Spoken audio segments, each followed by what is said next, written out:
is actually a moral injury. Uh-huh. And so I'm very interested in their experiences Right. of the harm. How would you go about exploring the notion of the moral injuries these people might have Well, experienced? first of all, I really listen carefully, Uh-huh. and sometimes it's because they won't talk about their crimes. Mm-hmm.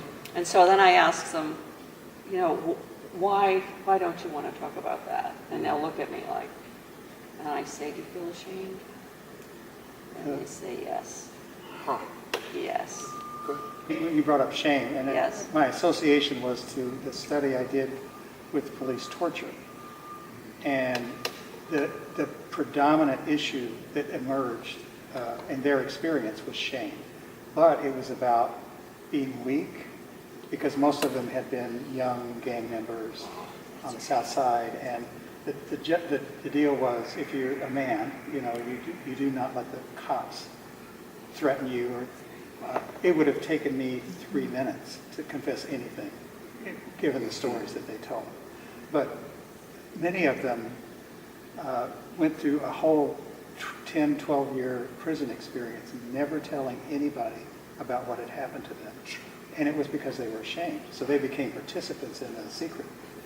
And, I was going to say, at some levels, that it feels like hypermasculinity is a piece of the dynamic that shows up when I won't explain what happened to me, because if I do, right. then I will be not only considered as weak, but then could also be victimized from that. Exactly. As a result. And that went back to something you had said earlier around the secrets that people tell. I'm alluding to the secrets that people tell and the secrets that people won't tell. And it's fascinating to sort of look at this notion of shame for me in the context of what I am scripted to perform.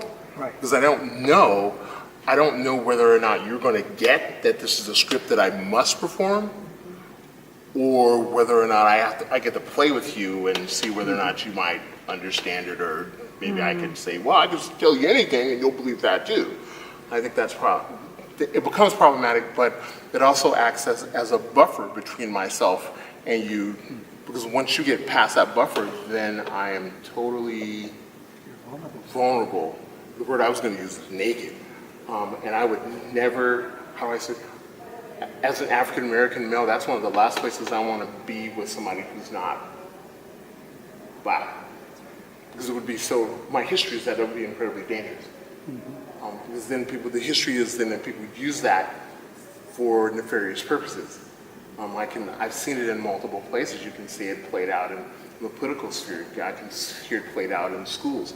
I work with adolescents. I can hear it played out in those spaces where if a brown kid says something to a kid who doesn't understand the framework that they're in, and that information gets out into the public, that brown kid is now pretty powerless. And it's either they're going to get really mad, or they're going to get really depressed, or they're going to walk away. One might anticipate their grades are going to go down. They're going to get constructed as a kid who acts out.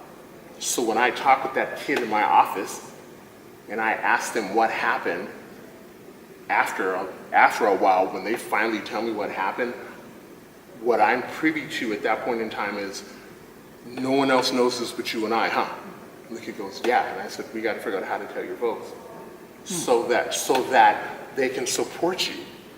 Not so that they're going to hurt you, but so they can support you, because we need to figure out how else we can reconstruct you in a situation. It might even mean you may need to leave the place where you are to go someplace else to start anew. But if you can't, then what do you do in that circumstance so that you can continue to thrive? Wow. Or not, for that matter. So the idea of not talking about something is related to shame, which I figured that out. Uh-huh. It's related to vulnerability. Yes. It's related to fear of being hurt further. Right. Related to being vulnerable to being perceived as weak. Right.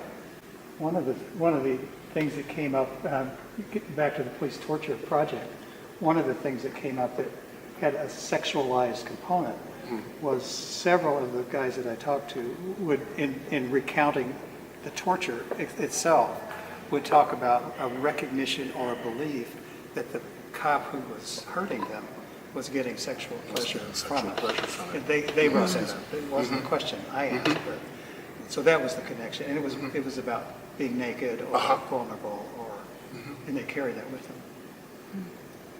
It's shameful. And there's, Wait, what's shameful about the cop's sexual pleasure?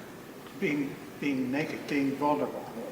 there's, The shame is in being vulnerable, right. Okay. not in any act or anything like that. There's also an entire history around African Americans being naked. If you go back to slavery, and one of the occurrences on the auction block was oiled down and naked, Right. and to then revisit that in a way where, if I don't have the words for what that means, but I re-experience that level of historical trauma again, that provides its own sense of distance, and shame is an understatement, because it just repeats a cycle that occurred when we first got brought here. There's so much of it. There's so much inside of that for me when you talk about that. And I think, if this is relevant, I think that's an issue that is carried around universally, probably. Yes, right. And What us, issue?